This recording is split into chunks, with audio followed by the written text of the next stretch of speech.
friends, when I speak to you tonight about compassion, I am not referring merely to the soft sentiment that popular morality praises, nor to the superficial kindness that our social codes reward.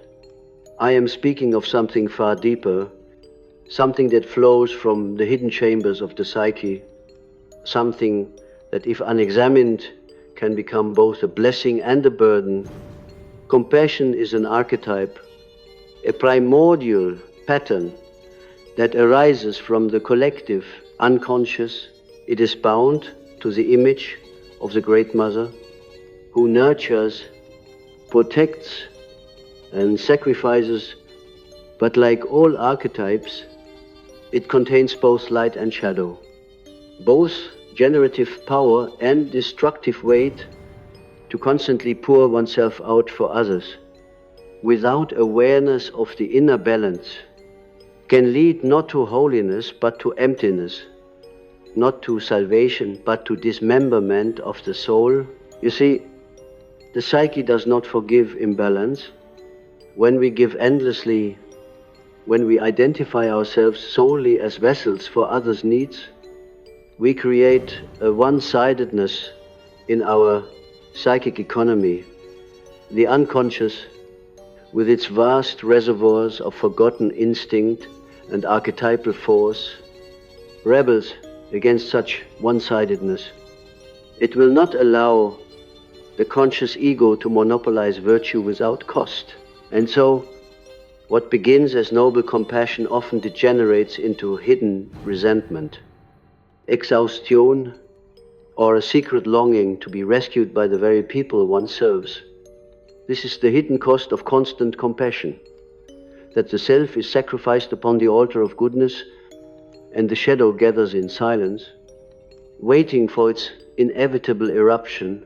I recall the dreams of many patients who appeared outwardly saintly, who gave tirelessly to family, to community, to strangers.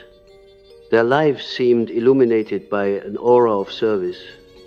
Yet their dreams betrayed another story. In the hidden theater of the night, wolves stalked them, vampires drained them, floods consumed them.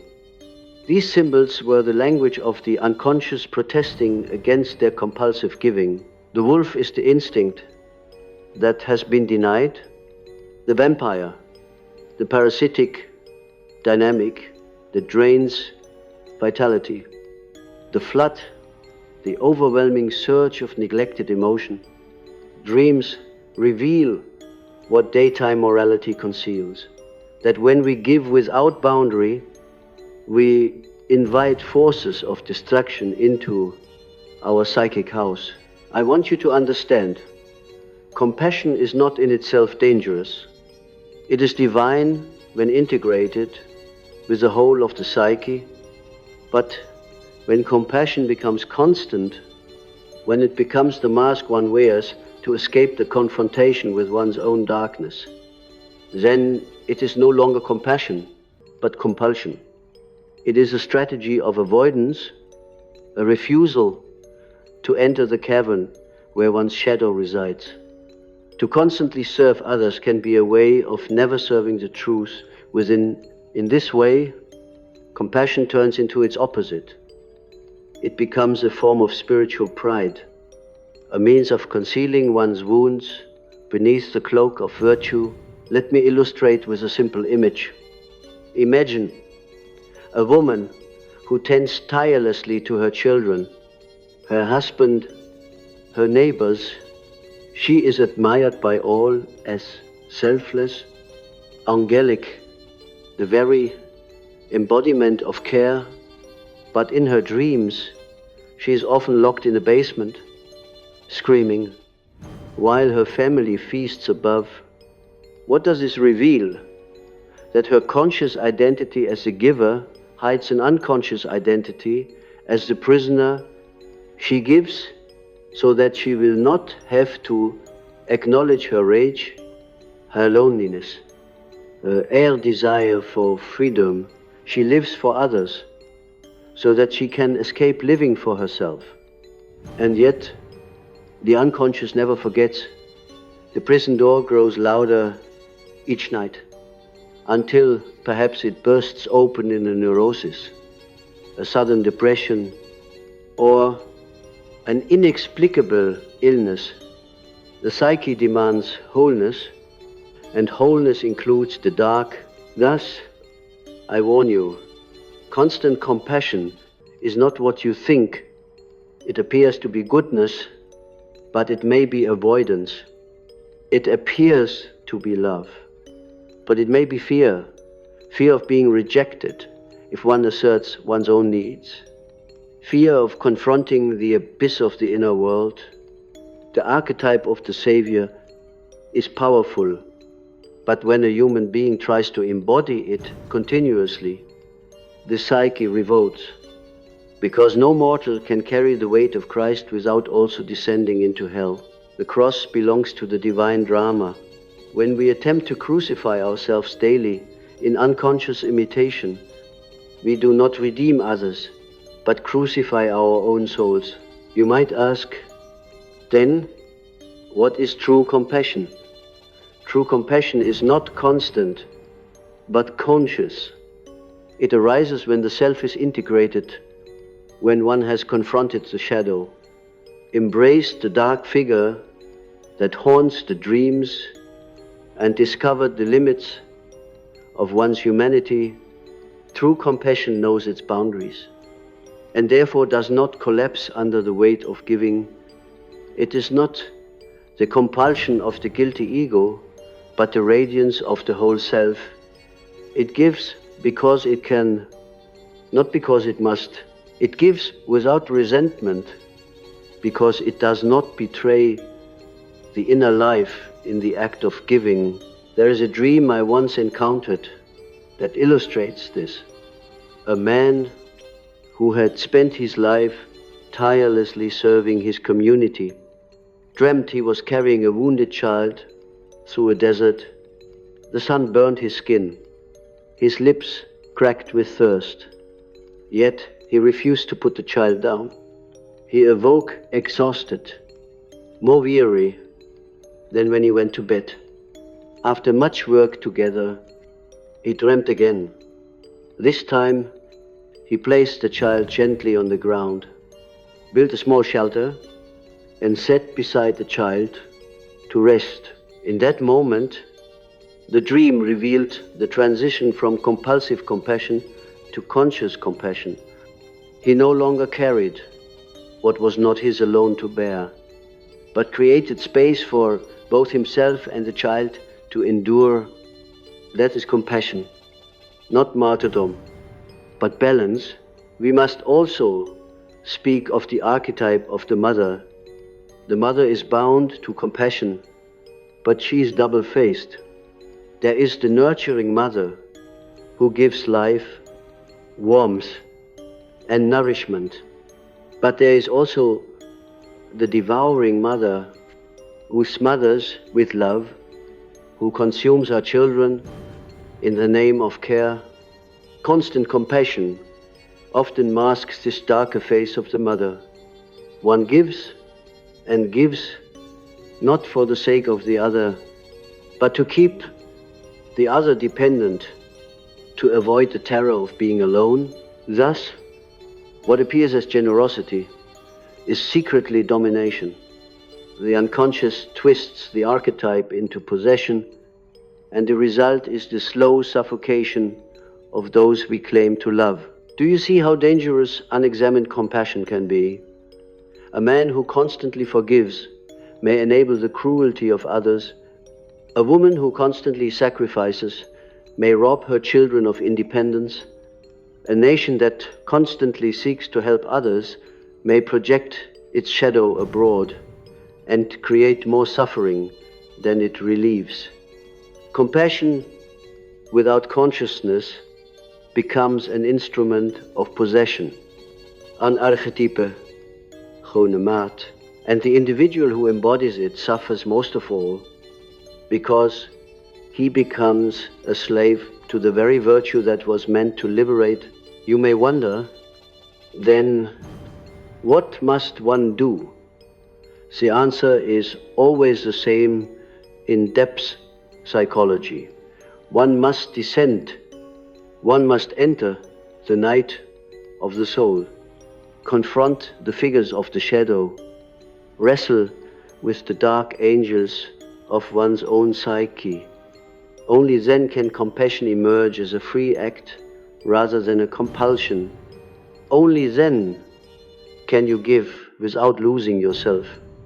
Only then can you love without fear of abandonment, serve without resentment, forgive without enabling. For compassion that flows from the integrated self is inexhaustible, because it arises not from the ego but from the self, the divine center of the psyche. The image of God within this descent is terrifying. I know it well. Patients tremble when they encounter the shadow for the first time. They dream of being chased by monsters, of drowning in darkness, of being consumed by fire. But these are necessary visions. They are the guardians of the treasure, the dragons that protect the gold. To pass through them is to discover one's true capacity for compassion, a compassion that does not destroy but redeems. And redemption begins with oneself. He who cannot be compassionate toward his own shadow cannot truly be compassionate toward others. He will give endlessly, but his gift will be poisoned with hidden bitterness. He will forgive endlessly, but his forgiveness will reek of superiority. Only the one who has embraced his own darkness can offer compassion that heals rather than enslaves. So let us not romanticize constant compassion. Let us recognize its hidden dangers. To live constantly in compassion is to deny the rhythm of the psyche, which demands both giving and receiving, both light and shadow, both ascent and descent. The psyche is a mandala, a circle of opposites seeking harmony. If you give compassion without also receiving it, without also acknowledging your own rage, your own wounds, your own need for rest, you fracture the mandala, and a fractured mandala produces neurosis, depression, or even psychosis. This is not speculation, but fact, observed again and again in the lives of those who tried to be saints before they became whole. Therefore, I say to you, do not aim to be constantly compassionate. Aim instead to be whole. For wholeness contains compassion, but also strength, boundaries, even holy anger. The Christ who healed the sick is the same Christ who drove the money changers from the temple. Compassion without wrath is incomplete. Love without justice is mutilated.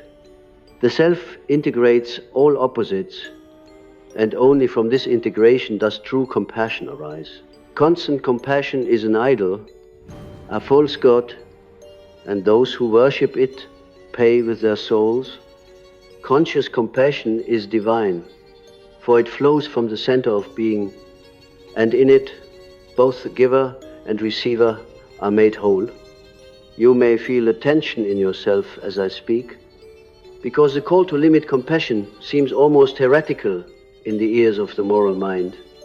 Our collective tradition teaches us that endless giving is divine, that sacrifice without end is the highest virtue.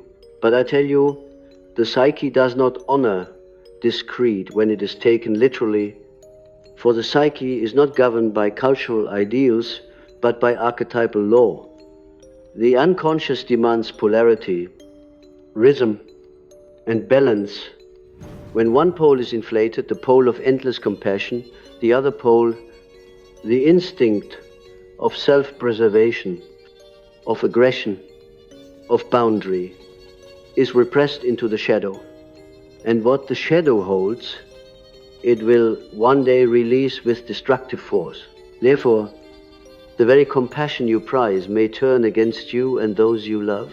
I have seen this in the lives of many who tried to live as saints. Their conscious demeanor radiated patience and kindness, but beneath it seethed the bitterness. They did not dare confess. It showed itself in subtle acts of sabotage, in psychosomatic illness, in sudden bursts of anger that shocked even themselves. One man who gave ceaselessly to his parish, admired as a beacon of charity, fell into deep depression and confessed in his analysis that he secretly hated the very people he served. He did not hate them consciously. Of course, his conscious mind rejected such blasphemy, but the unconscious carried the truth. His shadow had grown fat with resentment, and depression was the voice of that shadow, demanding to be heard. You see, compassion without integration is dangerous because it splits the personality. It creates a false self, an image of virtue behind which the neglected instincts clamor like wild beasts. The ego says, I am good, I am compassionate, I am selfless. But the unconscious whispers, I am exhausted, I am angry, I want to be free. This split cannot last. The unconscious will find its way into the light through dreams, through illness, through destructive relationships. The cost of constant compassion is not only the exhaustion of the body, but the fragmentation of the soul. To understand this more deeply, we must speak of projection.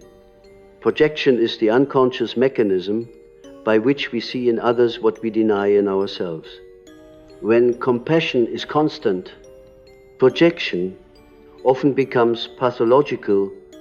The individual who refuses to acknowledge his own aggression projects it onto the world and imagines that everyone else is dangerous, in need, or broken.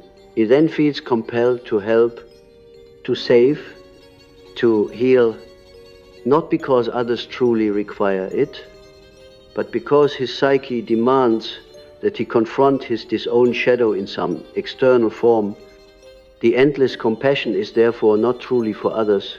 It is a disguised battle with himself. He gives to others what he cannot give to his own denied instincts. This is why constant compassion often attracts exploitation. The compulsively compassionate person becomes a magnet for those who unconsciously seek a caretaker, a rescuer, a savior. These relationships are archetypal dramas reenacted on the stage of daily life. The wounded child seeks the eternal parent. The lost soul seeks the Redeemer. But the compassionate one, believing he is freely giving, does not realize he is caught in a projection. He has become the archetype, not the individual. And when one lives as an archetype rather than as a whole person, one suffers the fate of mythic figures: exhaustion, sacrifice, crucifixion. Consider again the Christ archetype. Christ's compassion is infinite, but it is also archetypal, symbolic, belonging to the divine realm. When a human ego identifies with this archetype, the result is inflation. The individual unconsciously believes himself to be savior, healer, redeemer. But the human vessel cannot contain such divinity without bursting. This is why we see burnout in caregivers, in doctors, in mothers, in priests. They unconsciously identify with the savior archetype, and the archetype consumes them. What appears to be virtue is in truth inflation, a possession by an archetypal force greater than the ego. The antidote is humility before the self.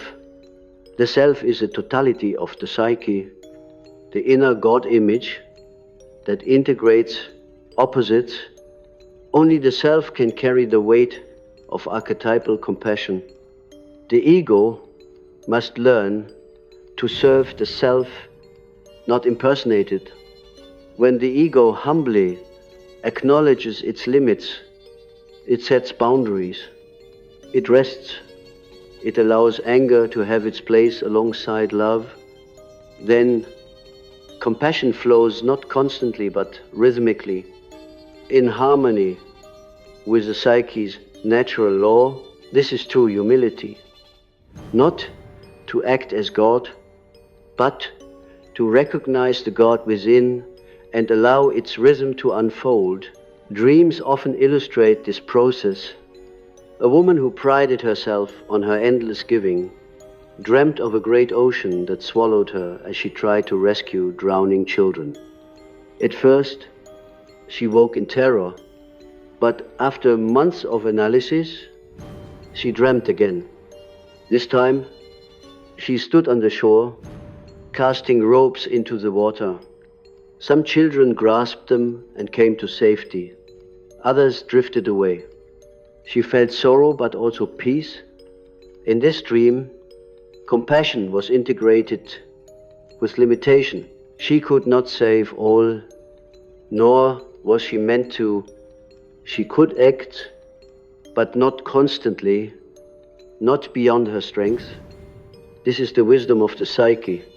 Compassion, yes, but within the boundaries of the human condition. Let us also not forget the shadow of those who receive constant compassion. When one gives endlessly, one often deprives others of their confrontation with their own darkness. One rescues them prematurely, shields them from the suffering that could lead to growth. Constant compassion can thus infantilize, keeping the other weak, dependent, uninitiated. Just as the overprotective mother prevents her child from ever becoming an adult, so too does constant compassion prevent the soul of the other from encountering its own shadow. To give always is to rob the other of transformation. True compassion sometimes withholds, sometimes refuses, sometimes confronts. It knows that growth requires struggle, and it loves enough to allow suffering when it is necessary for individuation. In this way, compassion is bound to truth. To truly love another is not to comfort them endlessly, but to see them as they are, with both light and shadow. Constant compassion often blinds us to this truth. We idealize the other as victim, as helpless, as eternally wounded, because it allows us to remain the rescuer. But true compassion is piercing. It looks into the eyes of the other and says, "You are capable. You must face your darkness. I will not shield you from it." This is not cruelty, but respect. It is the recognition that the soul of the other, like one's own, must descend and rise in its own rhythm. Therefore, I tell you, the cost of constant compassion is not only your own soul, but the souls of those you seek to save. When you rescue without ceasing, you deny them the initiation into their own strength. When you forgive without discernment, you enable their weakness. When you carry them endlessly, you rob them of the dignity of walking on their own. Compassion, then, must be married to wisdom, or it becomes tyranny in the guise of love. The mystics knew this well. In alchemy, compassion corresponds to the element of water fluid, nourishing, life-giving, but water without container floods and drowns. The alchemists taught that water must be held by earth, by form, by vessel. In psychological terms, compassion must be held by structure, by boundaries, by the firm ground of the self. Without this, water becomes deluge, compassion become destruction. The alchemical vessel is the symbol of the integrated psyche, within which the waters of compassion can heal without overwhelming. This is why individuation is necessary. Without integration, virtues become vices, archetypes become demons, and compassion becomes possession. Let me speak now to those who feel weary from giving, who feel guilty for even wanting rest. You must understand, your exhaustion is not failure. It is a message from the unconscious. It is the voice of the shadow calling you back to balance. Do not despise it. Do not shame yourself for needing space, for feeling anger, for desiring solitude. These are sacred needs, as holy as compassion itself. To rest is to honor the rhythm of the psyche. To say no is to honor the self, and to honor these things is the only way your compassion can remain true. For compassion born of guilt is not compassion at all, but compulsion. Imagine yourself as a tree. A tree does not constantly pour out its sap. It grows in rhythm, root and branch, leaf and fruit, season of flowering and season of stillness. If the tree were to give endlessly without rhythm, it would soon wither and die. So too the psyche. You must live in seasons, give in season, receive in season, rest in season. Only then is compassion life-giving. Only then does your giving bear fruit that nourishes others rather than draining yourself dry. This is the secret hidden in myth. Persephone descends to the underworld for part of the year, and only then does the earth bear fruit. When she returns, even the gods respect rhythm. Why should you imagine that you can give constantly, without descent, without renewal? The unconscious insists upon this rhythm. If you will not honor it consciously, it will enforce it through illness, through breakdown, through collapse. Better to honor it freely, to say, I am human, I cannot be compassionate without end, I must descend, I must rest. Then your compassion will return, fresh as spring after winter, radiant as dawn after night. We must also turn our attention to the personal unconscious, for the collective archetypes are only half of the drama. Each individual carries within the hidden wounds of childhood the forgotten sorrows, the unmet needs. These wounds often disguise themselves as virtues. Many who practice constant compassion do so not because they are overflowing with strength, but because they are terrified of being abandoned. As children, they may have learned that love must be earned, that care must be given endlessly to secure even a fragment of affection. In adulthood, they repeat this pattern unconsciously, offering compassion not freely but compulsively as a survival strategy. They appear as saints, but within they are frightened children, forever bargaining for love. This is why the analysis of dreams is essential. A dream may reveal a child left alone in a vast house, or a beggar crying at the door, or a mother who turns her face away. These images speak of the original wound that drives the compulsive need to give. If unexamined, the individual continues to pour out compassion as though to fill the bottomless well of childhood deprivation. But no amount of giving can heal that wound externally. It must be faced inwardly, in dialogue with the inner figures, in confrontation with the shadow of the neglected child. Only then can compassion cease to be compulsion and become a free act of love. And yet the world applauds constant compassion. Society elevates such individuals as models of virtue, but beware, collective admiration often masks collective exploitation. The community unconsciously demands its scapegoats and its martyrs. It praises the selfless giver because it needs someone to carry the collective shadow, someone to bear the burden others refuse to face. The constantly compassionate one becomes the vessel for this projection, idolized, yet secretly drained. The applause of the crowd is but another chain, binding the giver to his compulsion.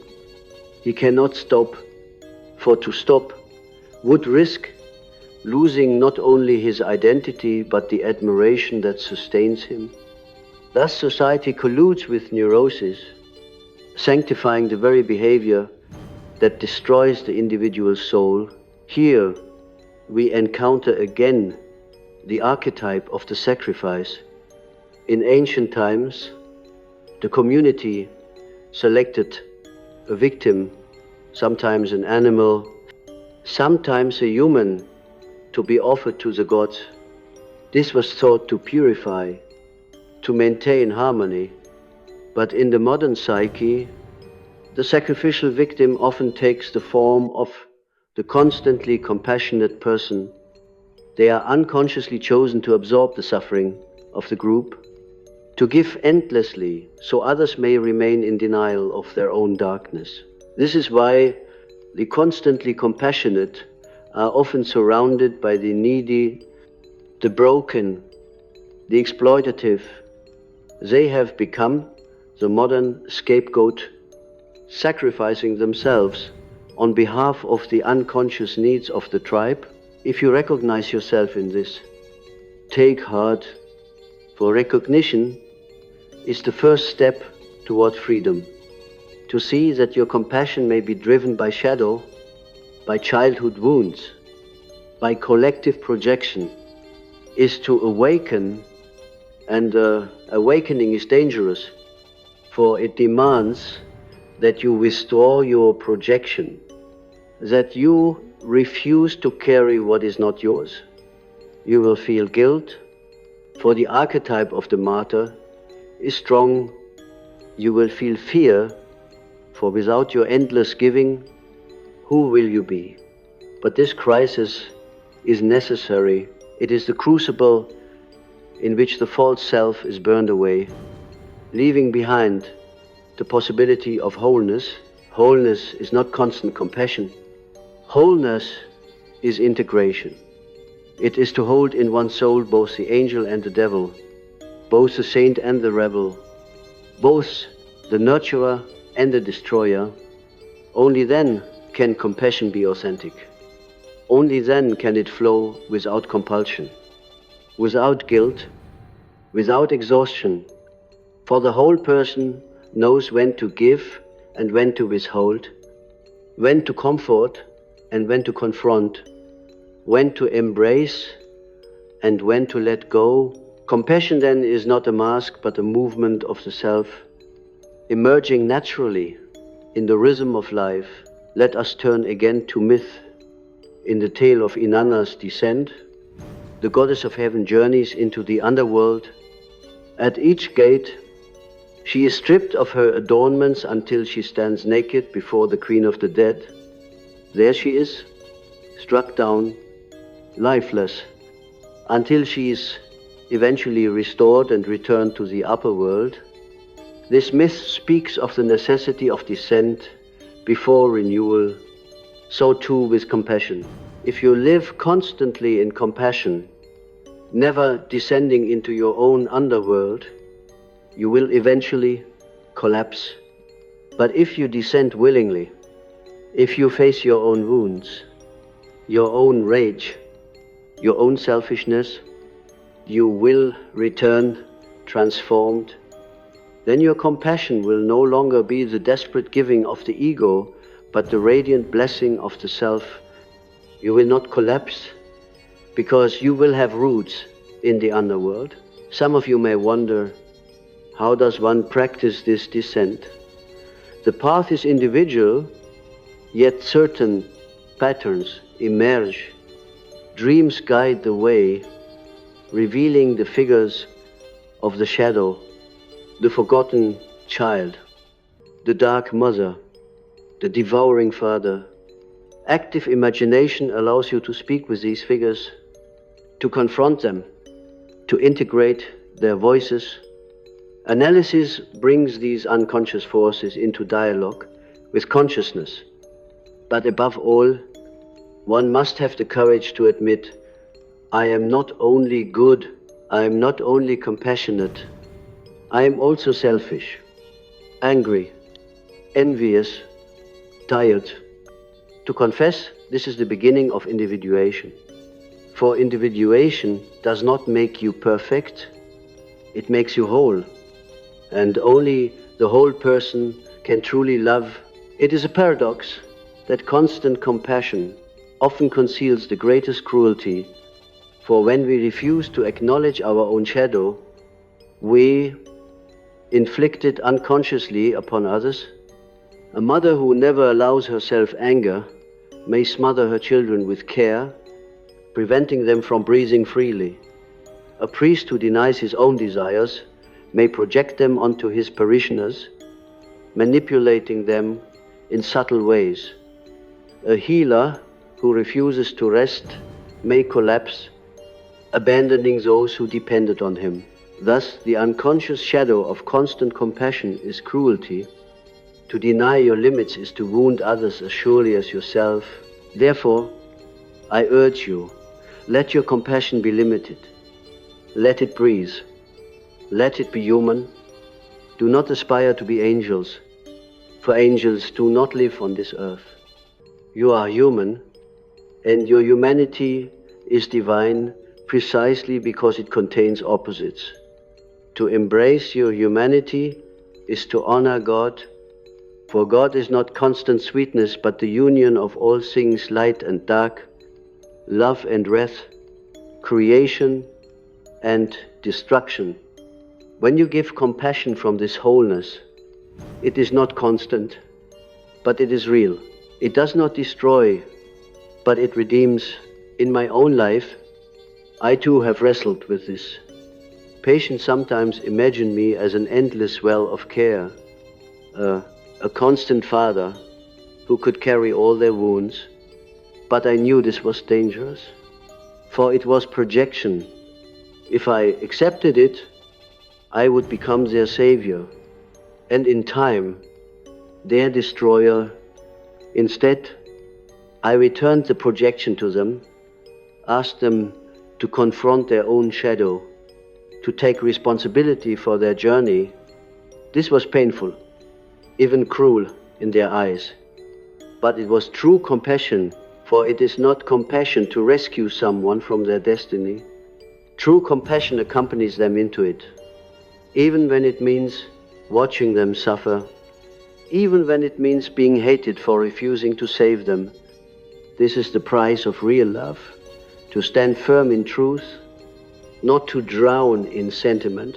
And so I say again, constant compassion is not what you think. It is not love, but fear. It is not virtue. But avoidance. The true path is narrower, more dangerous, but infinitely more fruitful. It is the path of individuation, of integrating shadow and light, of learning to give without compulsion and to withhold without guilt. When you walk this path, your compassion will no longer be constant, but it will be eternal. It will not flow always, but when it does, it will come from the depths of the self, and it will heal. The cost of constant compassion reveals itself most fully when we encounter the archetype of death, for death is the ultimate boundary, the eternal no that interrupts our endless striving. Many who live in constant compassion fear death precisely because it represents the end of their ability to give, to rescue, to serve They imagine that if they do not give constantly, their lives will lose meaning, but death whispers the deeper truth. That meaning is not found in constant action, but in wholeness, in the integration of the opposites. Before one's final breath, death is the final individuation, when the ego dissolves back into the self.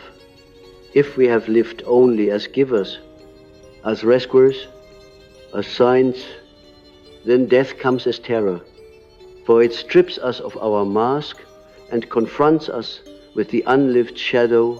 But if we have embraced our darkness, if we have lived not constantly but wholly, then death comes as completion, as the closing of the circle.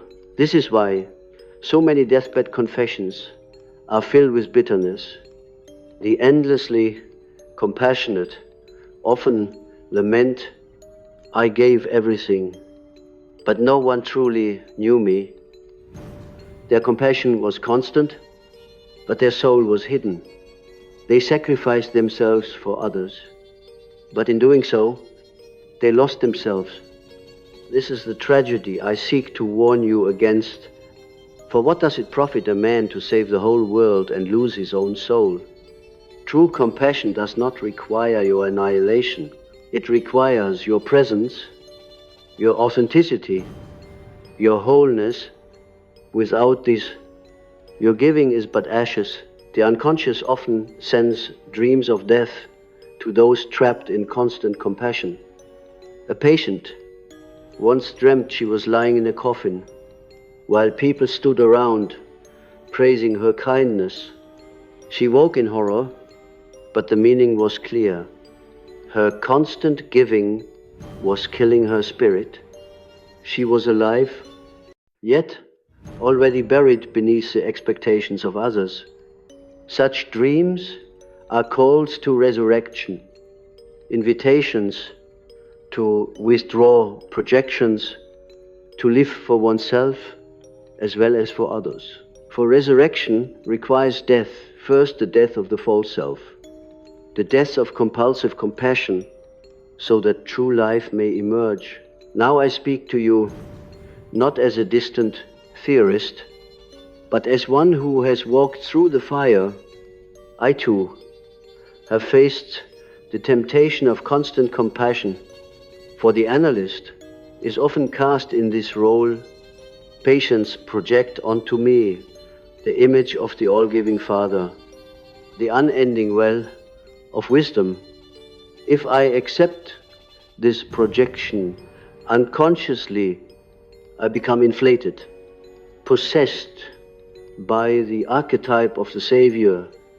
But I know that this leads to ruin for myself and for them. Instead, I must constantly return the projection, remind them that the wisdom they seek is their own, that the healing they desire arises from their self, not from me.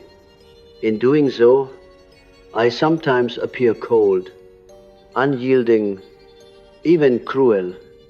But this cruelty is in service of truth. It is not compassion to shield someone from their own power. True compassion is to refuse to become their God. And so it is with you. If you live constantly in compassion, you may be worshipped for a time, but you will also be crucified by those who resent your strength.